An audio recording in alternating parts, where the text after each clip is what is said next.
Chers téléspectateurs, bienvenue dans Interrogeons-nous. C'est avec beaucoup de joie que nous vous retrouvons dans cette émission aujourd'hui pour échanger sur l'identité numérique. Et nous avons invité le professeur Mouchili pour discuter de la question. Nous vous prions de nous prêter toute votre attention pour que nous puissions ensemble construire ces concepts comme nous avons bien voulu adosser à cette émission le sens de la compréhension des concepts parce que nous voulons transformer notre réalité. Bonjour professeur Mouchili. Bonjour et merci pour cette invitation renouvelée. Merci infiniment professeur Mouchili. Nous allons parler aujourd'hui de l'identité numérique. Et pour en parler, nous voulons commencer quand même par comprendre ce que c'est que l'identité. Nous savons bien la pluralité des sens qu'on lui donne. Chacun met dans l'identité ce qu'il veut. Qu'est-ce que l'identité? Et finalement, pourquoi une identité numérique? Bon, il faut savoir que lorsqu'on parle d'identité, il s'agit de la marque distinctive d'une chose ou d'un individu par rapport à un autre. Et il faut savoir que cette identité, parfois, peut être considérée sous un angle génétique ou bien biologique, bien sous l'angle de la filiation ou d'un arbre généalogique. Aussi, ça peut aussi se compléter avec la culturalité de chacun. Oui.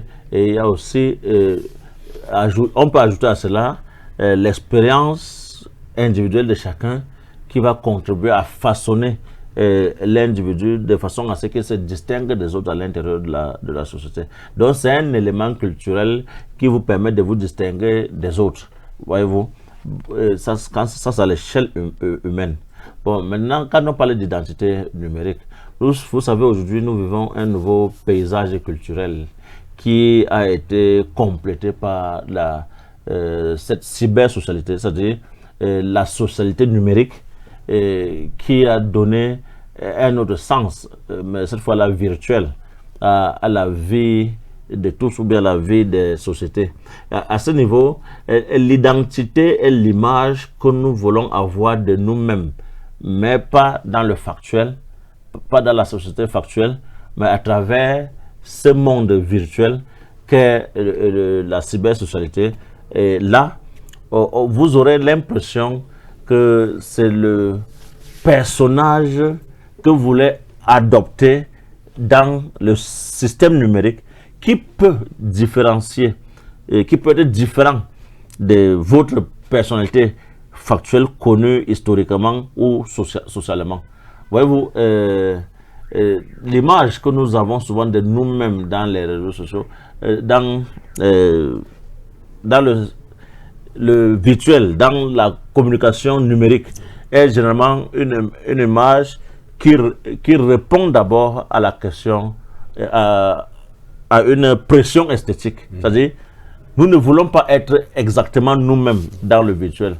Nous voulons coller à cela un sens esthétique de notre être et nous voulons plaire nécessairement à ceux qui nous découvrent à travers ce système de communication ou d'information qu'est le numérique. Ça veut dire que l'image que nous aurons de nous-mêmes dans le numérique, ce sera une image améliorée. On aura tendance à améliorer notre image parce que on ne va pas y aller en se contentant de ce que nous sommes déjà, puisque c'est un lieu de vente de soi-même, de vente de son image, de captation des intelligences ou bien des curiosités afin de capitaliser un grand nombre de vues pour nous. Et ce qui fait qu'on aurait tendance, à partir du nombre de vues que nous avons de nous-mêmes et à travers le système numérique, on aura l'impression de voir notre importance sociale croître. Et là, on est dans un système de marché virtuel. Et dans ce marché virtuel, on vend plus l'illusion que sa propre image ou bien son identité. Parce qu'il y a toujours un décalage entre la véritable identité. C'est vrai que pour des sociétés industrielles, des sociétés de publicité, on peut ne pas être totalement en décalage avec ce qu'on a dans la vie factuelle. Mais il faut dire que c'est davantage pour capter l'attention des autres parce qu'on veut penser être dans une sorte de personnalité accrue par rapport à celle que nous avons ici et maintenant dans le factuel. On veut, en accroissant cette personnalité, se donner l'importance qu'on n'a pas toujours nécessairement. Oui, oui. Prof, est-ce qu'on peut considérer que l'identité, que la société nous limite et que l'identité numérique nous projette, c'est notre image désirée? Oui, oui. Puisqu'on veut toujours être autre chose que soi-même, et quand on veut se projeter à travers le virtuel, vous savez, avec le virtuel, la fiction peut permettre de réaliser nos fantasmes, là, puisqu'on a une image qu'on peut augmenter à partir des éléments d'embellissement que nous retrouvons dans le champ du numérique.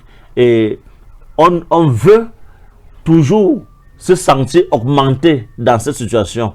Or, ce n'est pas nous-mêmes, c'est un regard qui n'est pas le reflet que nous aurait donné un miroir naturel de nous-mêmes.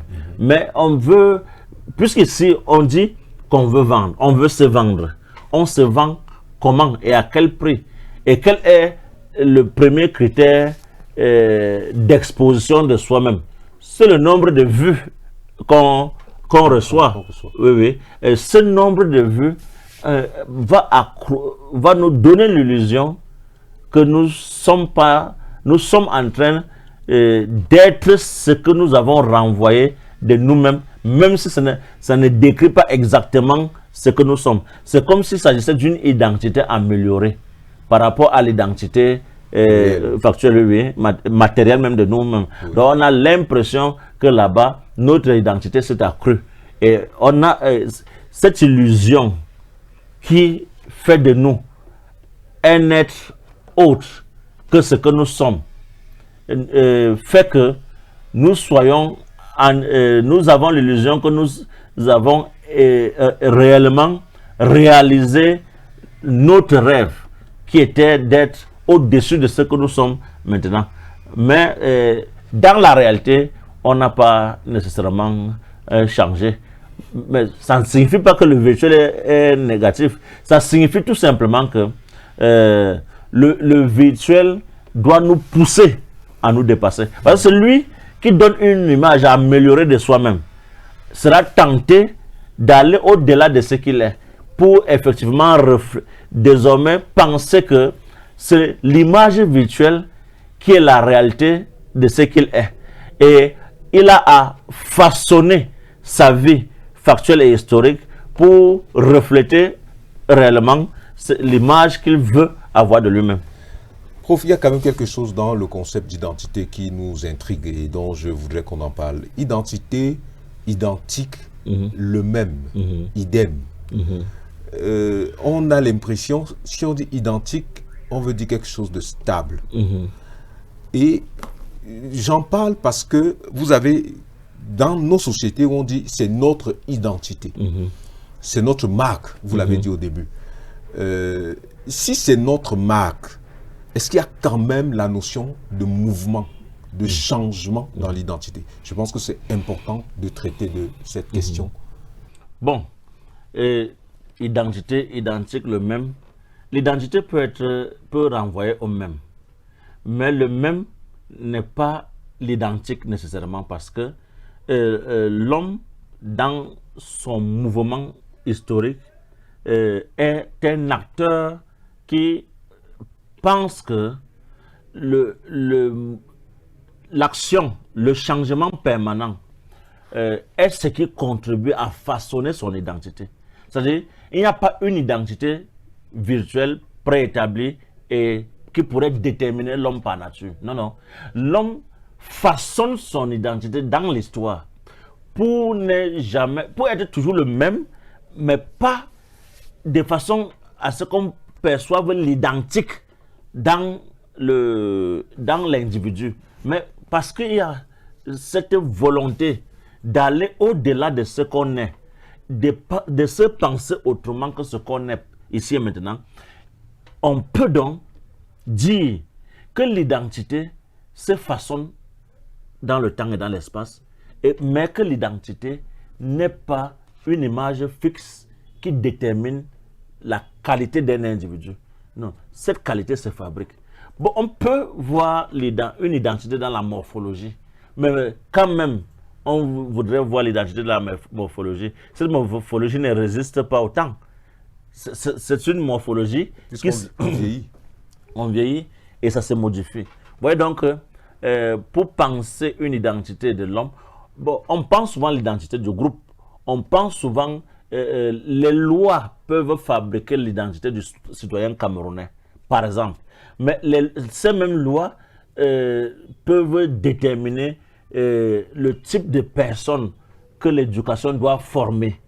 Ces mêmes lois peuvent penser le type de personnes qu'on doit utiliser comme ressources humaines en vue de l'atteinte des objectifs de développement. Oui. C'est vrai. Bon, maintenant, mais dans la gestion interne de la personnalité, l'identité que nous fabriquons pour être numérisée ne va pas toujours répondre, parce que le monde virtuel n'est pas le monde factuel dans lequel les lois insistent sur le respect, c'est-à-dire exigent de l'homme un respect permanent. On a l'impression de s'évader en se retrouvant dans le monde virtuel. Et on se donne l'importance qu'on n'a pas lorsqu'on est en société avec les autres. Dans cette culture du numérique, on s'invente une nouvelle personnalité ou alors un nouveau personnage, mais qui n'est pas nécessairement la réalité de ce que vous êtes. C'est pour cette raison qu'on peut parler à ce niveau de vente d'une image illusoire et non nécessairement la réalisation identique de ce que nous sommes dans le factuel. Il faut donner plus de chance à la personnalité qu'on vend dans le numérique. Il faut donner plus d'importance à cette personnalité. C'est un peu comme celui-là qui construit son curriculum vitae en adjoignant à ce curriculum, si vous voulez déposer une demande de travail dans une société, on vous demande le CV, votre CV va nécessairement chercher à montrer d'autres domaines qui parlent des compétences que vous avez aussi. Voyez-vous. Bon, maintenant, à ce niveau de perception de l'humain, de l'identité humaine, vous voyez que dans le monde numérique, on se donne davantage d'importance. Pourquoi? Parce que on ne peut pas se satisfaire de ce qu'on est déjà. Quand on parle de l'homme, pour soi-même, il s'agit toujours d'un être inconnu. D'où le titre du livre d'Alexis Carrel de 1932, L'homme, c'est inconnu.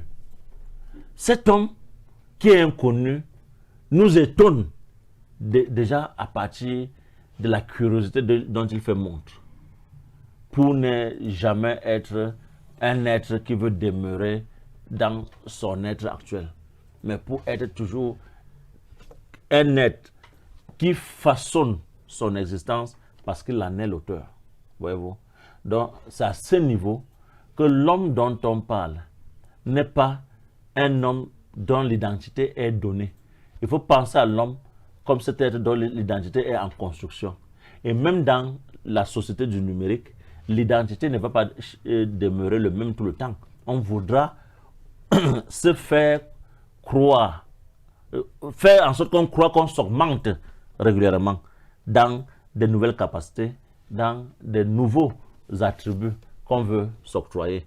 Ça signifie que le virtuel, le monde virtuel ici devient un autre nouveau principe de galvanisation, ce qui va nous permettre de nous sentir davantage motivés pour dépasser notre état d'être. Parce qu'il faudra tout faire. Quand nous avons dessiné une image de nous qui transcende ce que nous sommes, il faudra tout faire pour refléter cette image-là. Voyez-vous? Et ça signifie que nous avons désormais pour référence notre être virtuel et non notre être là dans la société. Bon, quand l'être virtuel devient la référence et que nous courons dans la vie pour réaliser une image virtuelle, ça signifie que au moins le numérique nous aide à construire l'idéal d'homme que nous voulons être. Mais dans l'instant présent que nous percevons une image virtuelle, dans la plupart des cas, on est en train de vendre des illusions. Mais ce n'est pas une illusion aussi illusoire que ça, parce que on pourrait tenter de réaliser ou bien de refléter sur le terrain cette image-là. Ça a une fonction pédagogique à ce niveau-là. Et cette fonction pédagogique, il faut l'apprécier. Il faut l'apprécier. C'est vrai qu'il y a des détournements de conscience à travers ces données virtuelles, puisque vous pouvez facilement contracter un mariage virtuel avec une femme ou un homme qui n'est pas ce que vous avez vu à travers le monde virtuel. Oui, oui. Et quand vous vous rencontrez, effectivement, la personne est tout autre que ce que vous avez vu. Voilà, qu'est-ce qu'il faut faire?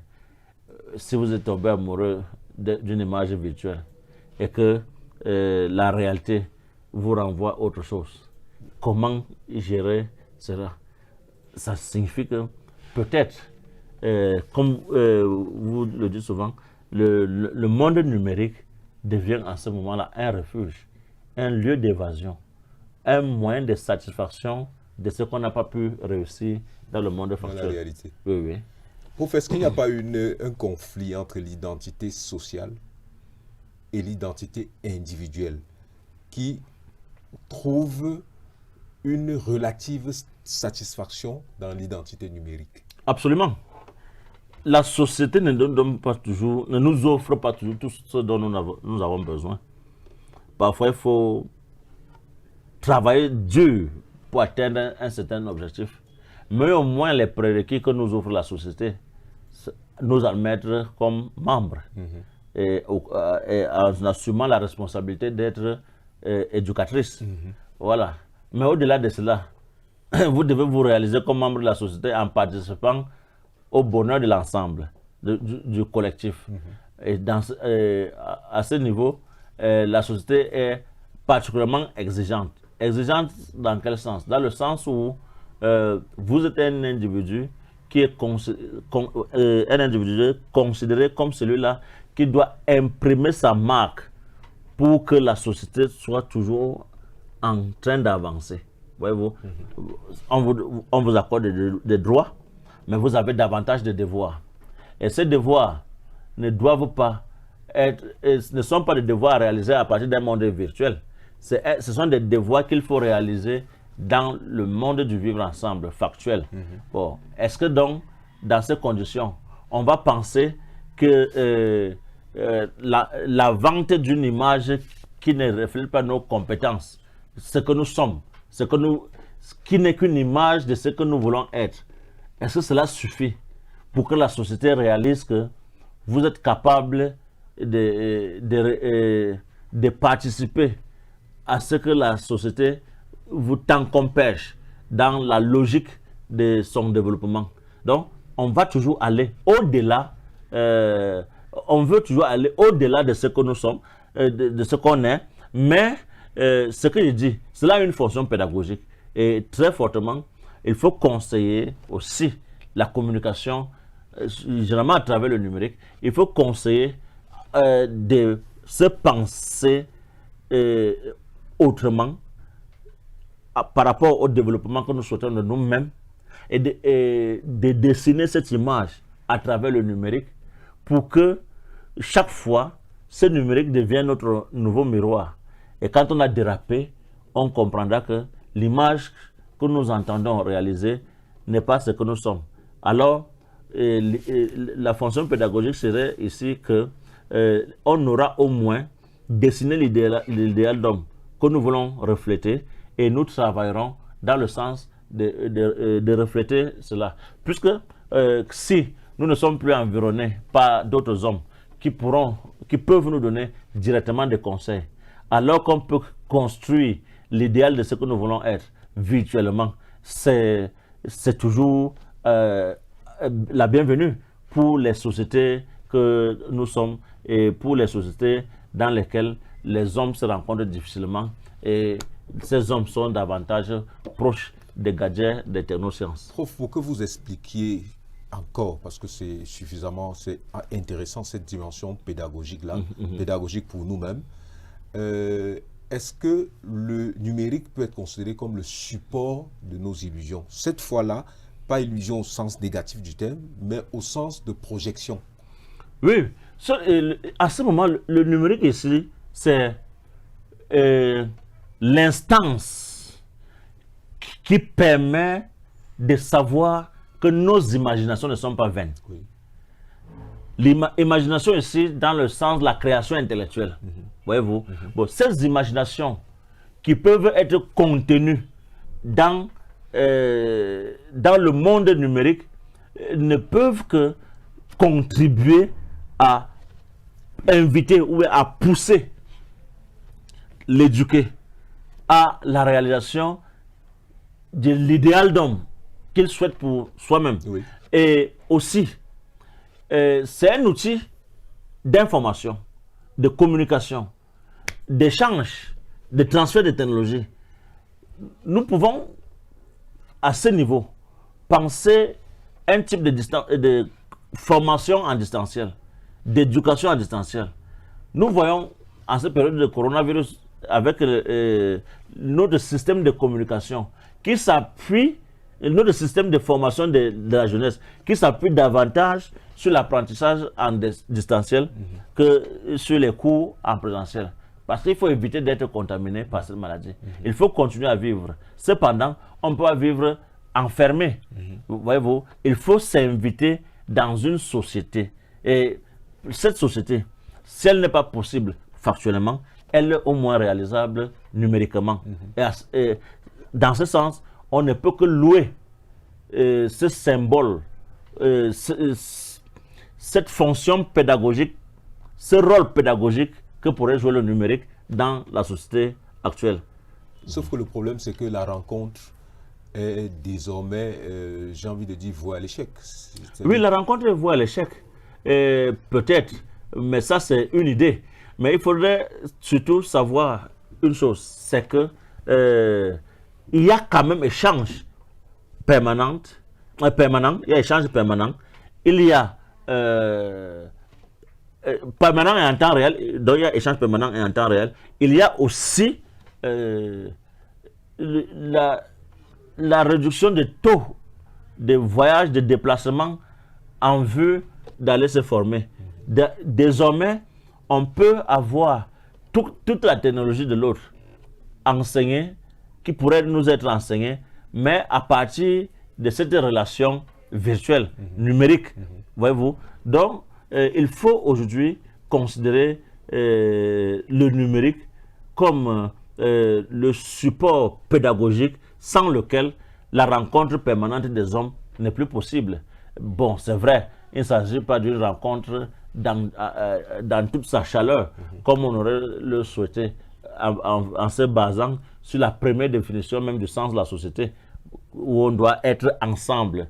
On est à distance, on se forme en distanciel, mais on a communiqué, on s'est compris et on sait où on va. Ça veut dire que ce n'est pas totalement négatif. Sauf que on pourrait maintenir la logique de vie individualiste qu'a inventé aujourd'hui le monde néolibéral. Bon, ça ne signifie pas que parce qu'on est dans un monde néolibéral que nécessairement la société est finie. La société n'est pas finie, mais elle existe où? Dans le numérique. Et cette société qu'on appelle la cybersocialité, est-ce une sociabilité amoindrie au niveau de partage des valeurs, de partage des cultures, de partage des différences? Moi, je pense que au moins, l'homme qui est par nature un être curieux ne perdra pas totalement de sa capacité à être curieux, puisqu'il aura au moins, à partir du numérique, un contact permanent avec les autres, ce qui n'était pas possible autrefois. Donc, on doit nécessairement encourager la culture du numérique.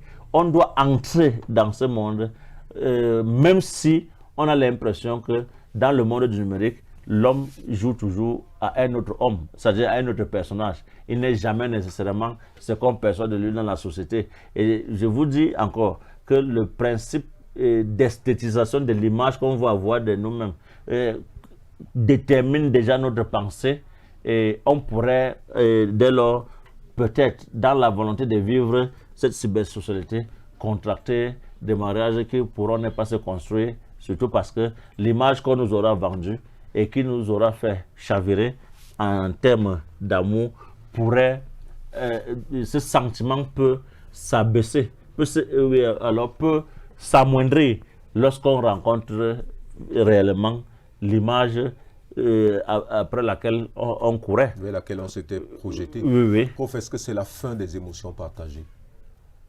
Oui, disons que l'émotion ne peut pas être aussi vive dans la cybersocialité que dans la socialité. Parce que dans la cybersocialité, on peut envoyer juste des stickers pour exprimer ce qu'on aurait pu exprimer, pour exprimer son sentiment par rapport à une situation émouvante. Mais cette émotion ne peut pas atteindre la même, n'aura pas la même valeur que si on avait été en contact direct avec le phénomène qui nous rend émus. Et on peut penser que l'humanité prendra forcément une autre forme. Je prends un exemple. Vous êtes enseignant, vous avez un étudiant qui vous pose une question. Quand il vous pose la question, il vous regarde, il vous voit. Parfois, vous êtes, permettez, choqué, parce que, bon, après un long développement, vous êtes choqué de ce qu'un enfant n'ait pas compris quelque chose, ou bien vous pouvez vous remettre en question vous-même en fonction, parce que vous voyez l'enfant, vous pouvez lire sa timidité, vous pouvez lire ses faiblesses, vous pouvez lire son découragement, vous pouvez percevoir cela. Dans un enseignement à distance, ce n'est pas le cas. Oui, ce qu'il faut dire, c'est que les hommes ne deviendront pas, on ne doit pas automatiser le système éducatif. Il faut au moins, c'est pour cette raison que l'enseignement en présentiel ne peut pas être annulé. Parce que vous avez parlé du découragement dans l'expression du visage de l'étudiant. Ça peut aussi être, ça peut vous amener à être plus soucieux de ce que l'enfant du fait que l'enfant n'a pas encore compris, ou alors oui, parce que si l'enfant dans l'expression de son visage vous amène à vous inquiéter de votre capacité même à dispenser votre cours, c'est encore une bonne chose. Mais cela ne peut se dérouler qu'en présentiel. Mais oui, ça peut se dérouler qu'en présentiel. Mais pendant qu'on ne peut pas le faire en présentiel, qu'est-ce qu'il faut donc faire? Même avant les autorités de l'information, il y avait des cours par correspondance. Voyez-vous? Ben, aujourd'hui, les cours par correspondance, bon, c'est vraiment très réduit.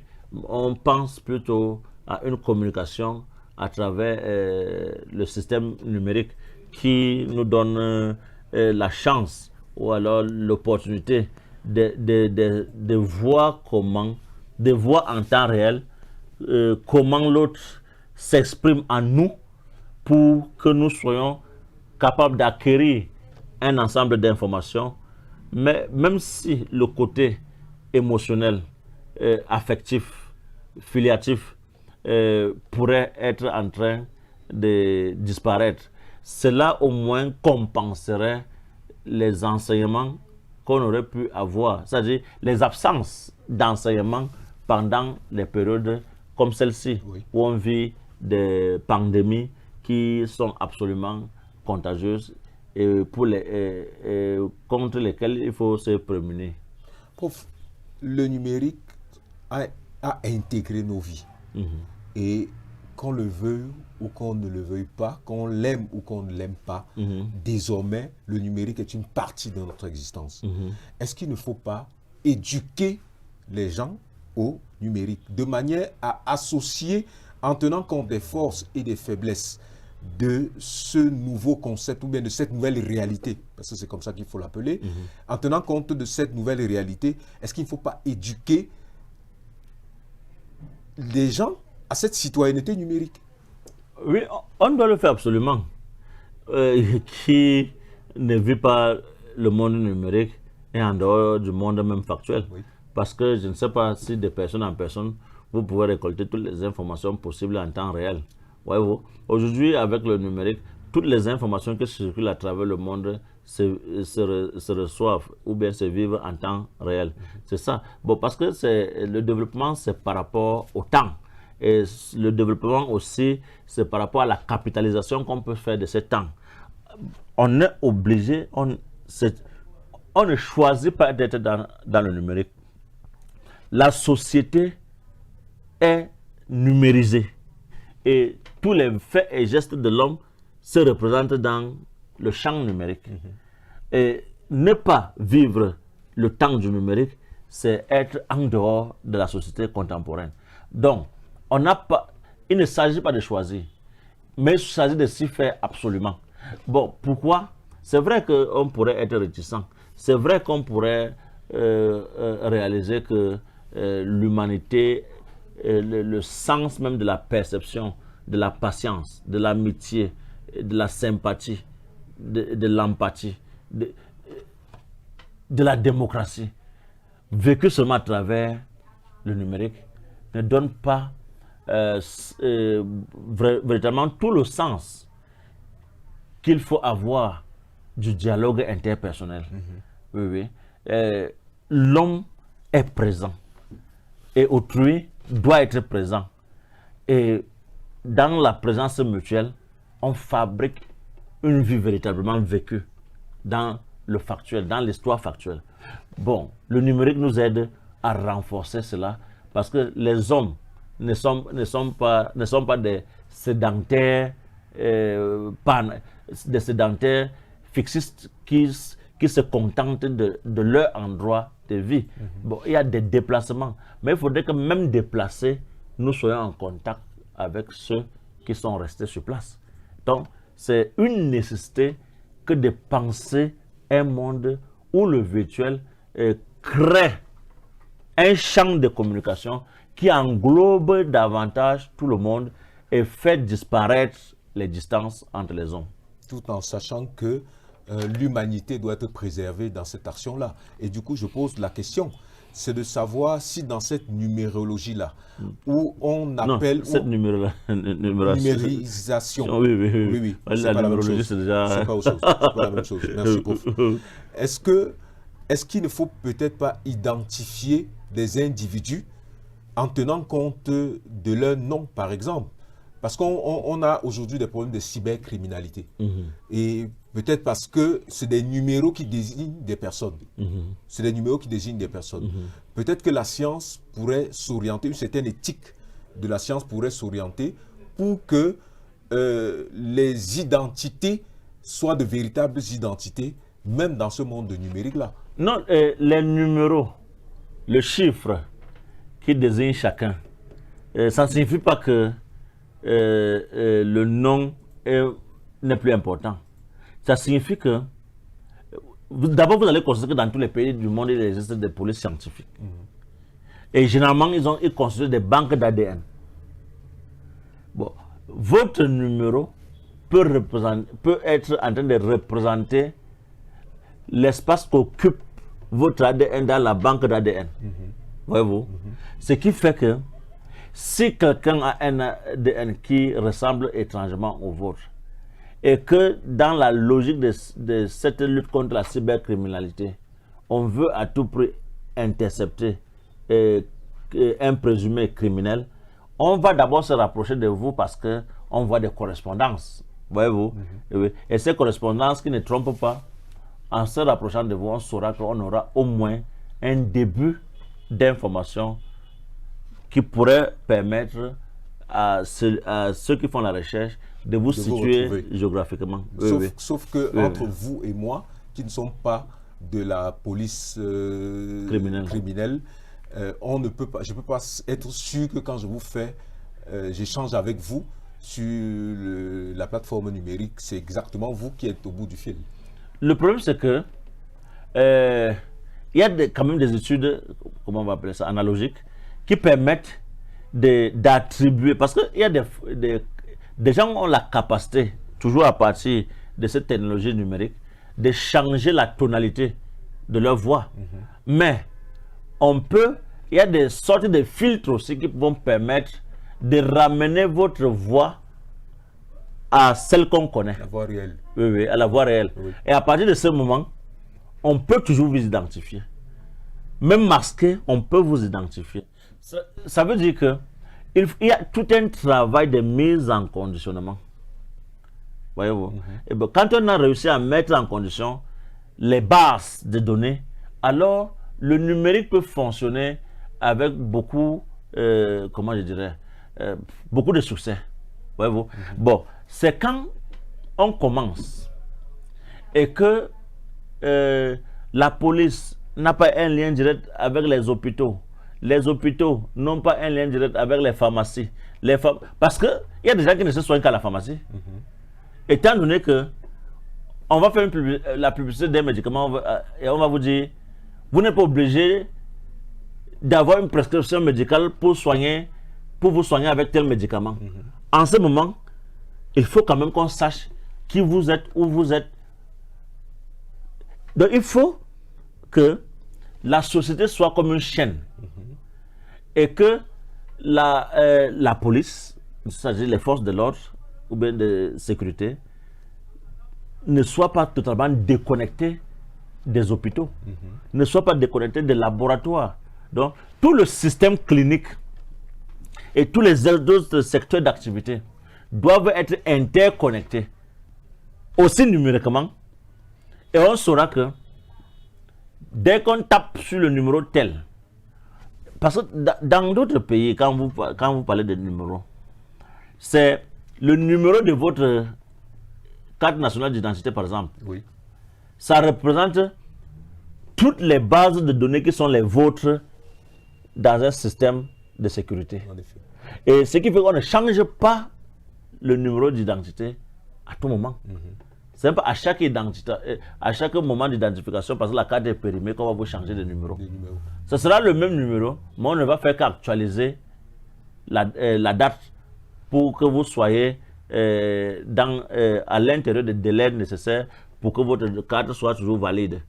Mais maintenant, disons que c'est une affaire de plus de sécurité. Oui. Oui, mais comme il s'agit du numérique, le numérique est avantageux parce que à ce moment-là, on peut avoir une banque de données. Une banque de données dans les hôpitaux, dans la police, à tous les niveaux, toutes les échelles de la société. Oui, oui. Merci infiniment, professeur Mouchili, d'avoir accepté de venir échanger avec nous sur ce concept d'identité numérique. Merci et j'annonce à nos téléspectateurs que la conséquence de l'identité numérique, c'est que forcément, il y a des valeurs qui vont être réinterrogées et que dans un prochain échange, nous allons discuter des nouvelles valeurs, des valeurs de l'avenir des valeurs. C'est comme ça que nous allons l'intituler. Il y a déjà que la première conséquence, c'est que chacun sera fiché. Oui. Oui, oui. Et le fait, on a parlé de l'avantage au niveau de la fonction pédagogique du numérique, mais même quand on était dans une société non numérisée, on n'était pas aussi totalement heureux. Et chaque niveau de développement peut avoir ses inconvénients, mais il ne faut pas, ses conséquences, il ne faut pas tabler plus sur les inconvénients que sur les avantages. Encore que, si vous voulez parler d'inconvénients et d'avantages, il faut vous attendre à ce que la société n'évolue pas. Mais quand on veut évoluer, on va créer de nouvelles poches d'interrogation, d'inquiétude, mais la science étant en mouvement constant, elle pourra corriger progressivement ce que vous considérez comme tard dans la société. Je vous remercie pour cette invitation. Merci infiniment, professeur Mouchili. À très bientôt pour cet échange sur Africa TV. Chers téléspectateurs, abonnez-vous, regardez, faites regarder. Nous comptons sur vous.